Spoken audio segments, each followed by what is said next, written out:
بسم اللہ الرحمن الرحیم۔ السلام علیکم۔ آج کی ویڈیو میں آپ جانیں گے نماز کی فضیلت کے بارے میں۔ اللہ تعالیٰ کے نزدیک نماز کی بہت بڑی فضیلت ہے۔ کوئی عبادت اللہ تعالیٰ کے ہاں نماز سے زیادہ پیاری نہیں ہے۔ اللہ تعالیٰ نے اپنے بندوں پر 5 وقت کی نمازیں فرض فرمائی ہیں۔ ان کے پڑھنے کا بڑا ثواب اور ان کا چھوڑنا بڑا گناہ ہے۔ حدیث شریف میں ہے، جو اچھی طرح سے وضو کرے اور خوب دل لگا کر اچھی طرح سے نماز پڑھے، اللہ تعالیٰ اس کے تمام صغیرہ گناہ بخش دے گا اور جنت عطا کر دے گا۔ نماز دین کا ستون ہے۔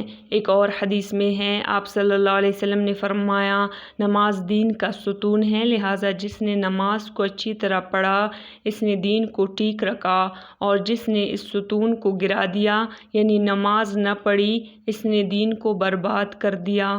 ایک اور جگہ ارشاد فرمایا، نبی پاک صلی اللہ علیہ وسلم نے، قیامت میں سب سے پہلے نماز ہی کی پوچھ ہوگی، اور نمازیوں کے ہاتھ، پاؤں اور چہرہ قیامت میں آفتاب کی طرح چمکتے ہوئے ہوں گے، اور بے نمازی اس دولت سے محروم رہیں گے۔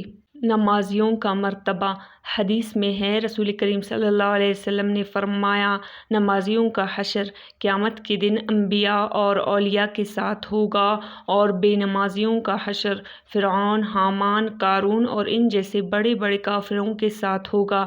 اس لیے نماز پڑھنا بہت ضروری ہے، اور نہ پڑھنے سے دین اور دنیا دونوں کا بہت بڑا نقصان ہوتا ہے۔ اس سے بڑھ کر اور کیا ہوگا کہ بے نمازی کا حشر کافروں کے ساتھ ہوگا۔